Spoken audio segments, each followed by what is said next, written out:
36 വർഷമായിടാ മനസ്സേ ഞാൻ പോലീസില്.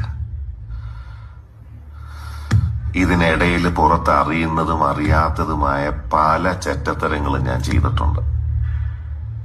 പക്ഷെ അതിനൊന്നും എനിക്ക് ഒരു റിഗ്രറ്റും ഇല്ലടാ. 2 ദിവസം കഴിഞ്ഞ് ഞാൻ ഡിപ്പാർട്ട്മെന്റിൽ നിന്ന് റിട്ടയറായി DYSP മെഡലും വാങ്ങി ഇറങ്ങുമ്പോ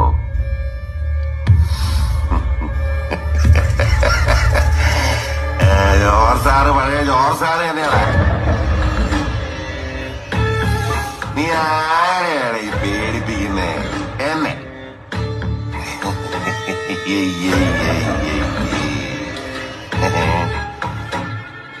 നിന്നെ കാണാൻ ജോർജ് സാർ ഇവിടെ വന്നിട്ടുണ്ട്. നിന്റെ മുമ്പില് ജോർജ് സാർ ഇങ്ങനെ നിക്കുന്നുണ്ടേലേ നീ ജോർജ് സാറിനെ ഇനിയും കുറെ അറിയാറുണ്ട്.